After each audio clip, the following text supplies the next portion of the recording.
Introduction: The greatest on earth. I spent my college years working as a valet at a nice hotel in Los Angeles. One frequent guest was a technology executive. He was a genius, having designed and patented a key component in Wi-Fi routers in his 20s. He had started and sold several companies. He was wildly successful. He also had a relationship with money I had described as a mix of insecurity and childish stupidity. He carried a stack of $100 bills several inches thick. He showed it to everyone who wanted to see it and many who didn't. He bragged openly and loudly about his wealth, often while drunk and always apropos of nothing. One day he handed one of my colleagues several $1,000s of cash and said, "Go to the jewelry store down the street and get me a few $1,000 gold coins." An hour later, gold coins in hand, the tech executive and his buddies gathered around by a dock overlooking the Pacific Ocean. They then proceeded to throw the coins into the sea, skipping them like rocks. Cracking at they argued whose went fastest just for fun. Days later, he shattered a lamp in the hotel's restaurant. A manager told him it was a $500 lamp and he had have to replace it.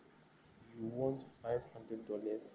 The executive asked incredulously, while pulling a brick of cash from his pocket and handing it to the manager. "Yes, $5,000. Now get out of my face and don't ever insult me like that again." You may wonder how long this behavior could last, and the answer was not long. I learned years later that he went broke.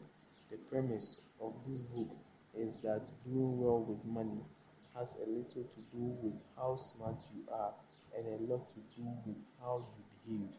The behavior is hard to teach, even to really smart people. A genius who loses control of their emotions can be a financial disaster. The opposite is also true. Ordinary folks with no financial education can be wealthy if they have a handful of behavioral skills that have nothing to do with formal measures of intelligence. My favorite Wikipedia entry begins, "Ronald James Reed was an American philanthropist, investor, janitor, and gas station attendant." Ronald Reed was born in rural Vermont. He was the first person in his family to graduate high school, made all the more impressive by the fact that he hitchhiked to campus each day. For those who knew Ronald Reed, there wasn't much else worth mentioning. His life was about as low-key as they come. Reed fixed cars as a gas station for 25 years and swept floors at JCPenney for 17 years. He bought a 2-bedroom house for $12,000 at age 38 and lived there for the rest of his life. He was widowed at age 50 and never remarried. A friend recalled that his main hobby was chopping firewood.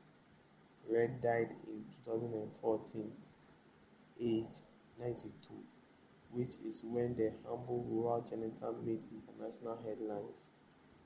2,813,503 Americans died in 2014. Fewer than 4,000 of them had a net worth of over $8 million when they passed away.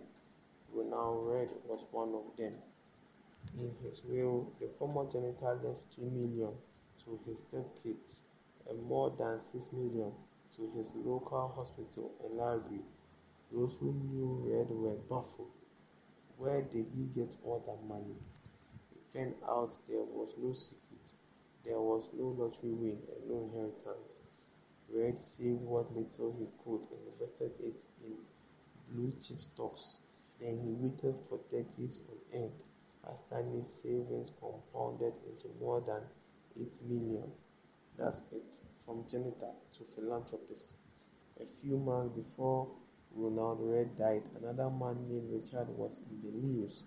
Richard Foscon was everything Ronald Red was not, a Harvard-educated Merrill Lynch executive with an MBA. Foscon had such a powerful career in finance that he retired in his 40s to become a philanthropist. Former Merrill CEO David Komansky praised Foscon's business savvy, leadership skills, sound judgment, and personal integrity. Crain's Business magazine once included him in a 40 under 40 list of successful business people, but then, like the gold coin skipping tech executive, everything fell apart. In the mid-2000s, Foscon borrowed heavily to expand an 18,000 square foot home in Greenwich, Connecticut that had 11 bathrooms, 2 elevators, 2 pools, 7 garages, and cost more than $90,000 a month to maintain. Then the 2008 financial crisis hit. The crisis hit virtually everyone's finances. It apparently turned Foscon into dust. High debts and illiquid assets left him bankrupt. "I currently have no income," he allegedly told a bankruptcy judge in 2008. First, his Palm Beach house was foreclosed.